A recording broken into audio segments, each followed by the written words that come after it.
Clifton Denny here with On Your Own Outdoors, coming to you to do another broadhead test. So we got the watermelon ready, the block of ice ready. Today we're going to be testing the Muzzy Shank. So it's got an 1 3/4 cut. This was recommended by one of the guys in the comments on the giveaway video, and I've had like 3 different guys ask me about doing them, so I decided I was going to do them. I can tell you just from looking at them, I'm not going to talk any trash yet because I haven't done anything but shot it at 50 yards. So at 50 yards, it's pretty much the same. Like I said in my other videos, if it's within an inch, 1 1/4 at 50 yards of my field tips, I say it's probably pretty accurate, or it shoots pretty much the same as a field tip. Later on in some of these videos, I already know some of the fixed blades that I know personally have shot before that shoot a whole lot different, so we'll get to those later on. However, sticking with today's, I can tell you right now, one thing that I'm not a fan of is the rubber bands.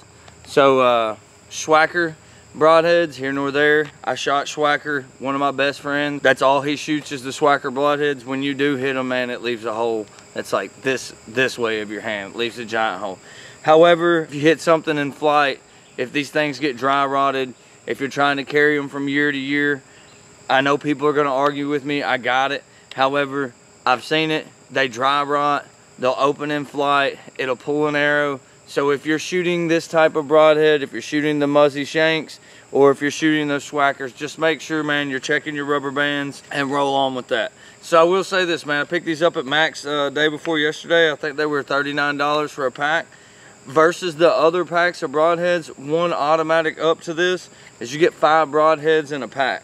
So instead of your traditional 3 for like 40 bucks, you get 5. So that's a big plus right off the bat for me, you know, more bang for your buck. The other thing is, talking about the rubber bands, this pack comes with an extra like 5 rubber bands. So if you can keep from bending them, breaking them, whatever, then I guess you got some reloads. It's time to stop talking and get to shooting, right? So here we go.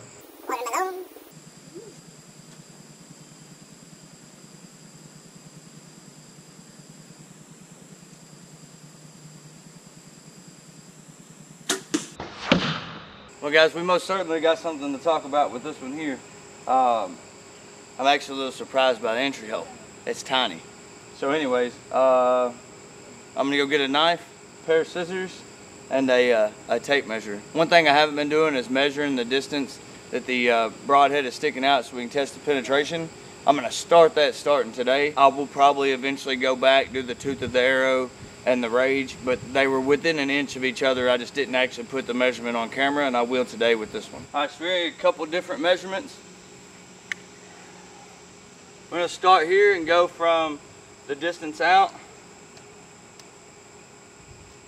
So 14 3/4 is the distance, the amount of arrows sticking back out the backside.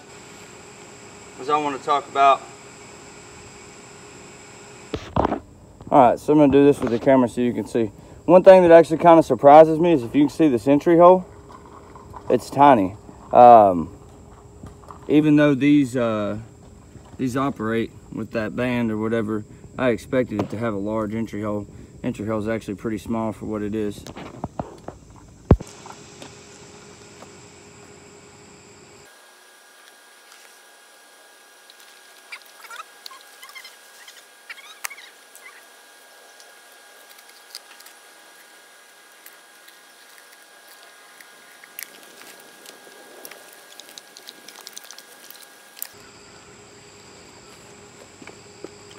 So there you can see what I'm talking about.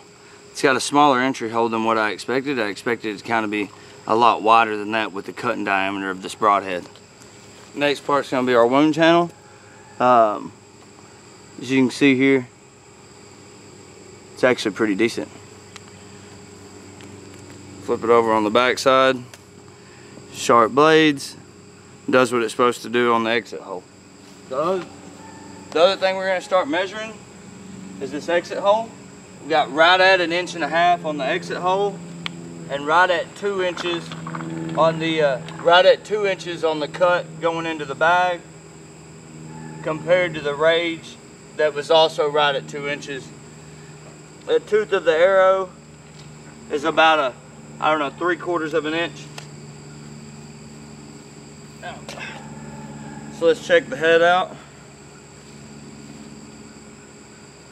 So one cool thing is it didn't bust that rubber band, so I guess if you wanted to reuse it, you could. Everything seems perfectly fine with it. I don't see any issues. So it did what it was supposed to do. I mean, it's a broadhead. That's the reason they make these riders, because they're supposed to go through this.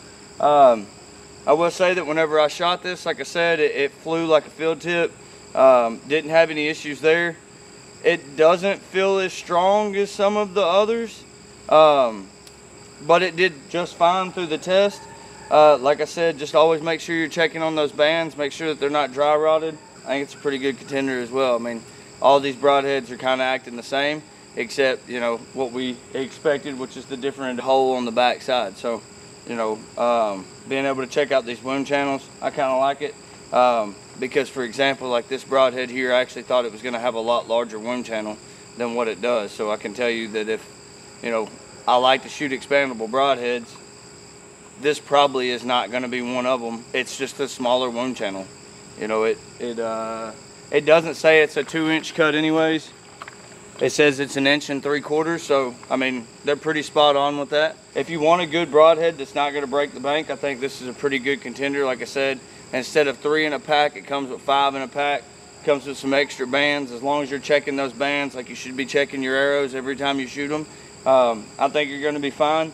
I will tell you another thing about these that you need to watch for, and it's not just this broadhead, it's just this type, right? So whenever you're messing with these broadheads and you notice there's more than one thing that comes apart on these broadheads.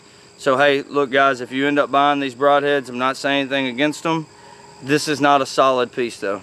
It's hollow. So, you know, a lot of these expandable broadheads underneath the heavy bone's gonna collapse anyways.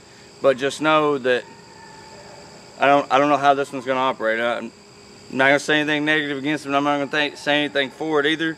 I don't like for my broadheads to come apart in a whole bunch of different places. So again, I'm not saying anything bad. If you want to use them, this would not be one of my first go-tos though. But if it is for you, and you like a longer shaft, something that flies extremely well, it does fly extremely well, just make sure you're checking those bands.